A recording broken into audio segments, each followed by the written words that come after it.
اعلی حضرت علیہ رحمت الرضوان نے امام اعظم ابو حنیفہ رضی اللہ تعالی امام ہمام سبحان امامنا و امام المسلمین رضی اللہ تعالیٰ عنہ کی صحیح معنی میں انہوں نے اس زمانے میں جانشینی کے فرائض انجام دیے کہ جس طرح امام اعظم نے کام کیا آپ کی فقہ کو لے کر آگے چلے، اور وہی انداز ہے اہل بیت اطہار سے محبت کا۔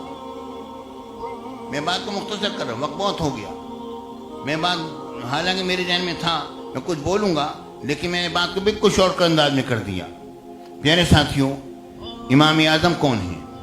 امام اعظم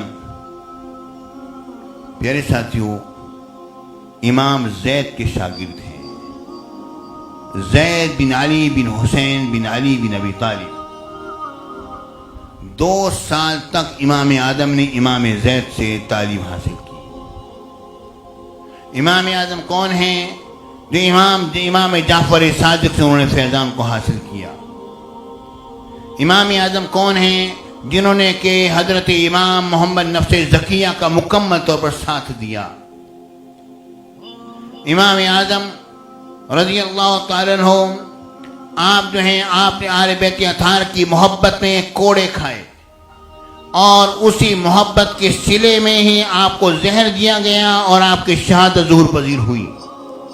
یعنی ذرا دیکھیے، غور فرمائیے، مجھے ایک بات یاد آئی اس پر۔ جب ایک صاحب نے جو بہت ہمارے دانشوروں میں سے تھے، سید منصور کاظمی رضوی علیہ رحمہ، شیخ پورا کے ہوا کرتے تھے، بہت دانشور تھے، انہوں نے میرے شیخ غزالی جمع سے سوال کیا کہ نہیں حضرت، بات یہ ہے کہ جب فقہ جعفریہ موجود ہے تو اس کے ہوتے ہوئے فقہ حنفیہ کو ہم فالو کیوں کرتے ہیں؟ تو میرے شیخ نے ان کو ہر ایک کو سمجھانے کا مختلف انداز ہوتا ہے، جیسا اگلا بندہ ہوتا ہے اسی انداز پر سمجھایا جاتا ہے۔ انہوں نے کہا شاہ صاحب، ہم در حقیقت فقہ جعفریہ ہی کو فالو کرتے ہیں، لیکن وہ فقہ جعفریہ جو امام اعظم کے راستے سے ہو کر آئی ہے، وہی فقہ جعفریہ جو امام اعظم کے راستے سے ہو کر آئی ہے، دوسرے طرق ٹھیک نہیں ہیں۔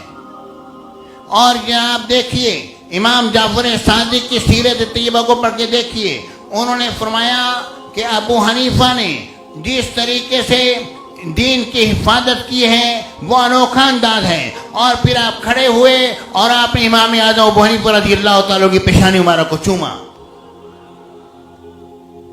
پیارے ساتھیوں، امام اعظم امام جعفر صادق کی بارگاہ میں وہ ان کا ذرا دیکھیے، غور کیجیے۔ کہتے ہیں جبکہ ابو جعفر جو کہ اس وقت کا سلطان تھا، اس نے امام اعظم سے کہا کہ جعفر بن محمد یعنی محمد باقر وہ آ رہے ہیں، کچھ ایسے سوالات تیار کرو جس کے جوابات نہ دے سکیں۔ ابھی آپ کی ان حضرت امام جعفر صادق سے ملاقات پہلے کبھی نہیں ہوئی تھی۔ انہوں نے کہا ٹھیک ہے، میں آتا ہوں، دیکھتا ہوں کیا معاملہ ہے، آپ جو کہہ رہے ہو سوچتا ہوں۔ تو وہاں پر امام اعظم فرماتے ہیں جب میں وہاں پر گیا دربار میں تو میں نے دیکھا کہ امام جعفر صادق ابو جعفر منصور جو ہے بادشاہ جو تھا اس کے دہنی طرف بیٹھے ہوئے ہیں، اور جب میں نے امام جعفر صادق کو دیکھا تو ان کا روب اور دبدبہ میرے اوپر اس قدر پڑا کہ میں کانپ اٹھا، اور پھر میں نے ان کی دستبوسی کی اور پھر ان سے میری گفتگو ہوئی تو وہ بہت مجھ سے راضی ہوئے۔ یعنی امام جعفر صادق علیہ رحمت و رضوان آپ کی بارگاہ میں بھی امام اعظم وہاں پر رہے،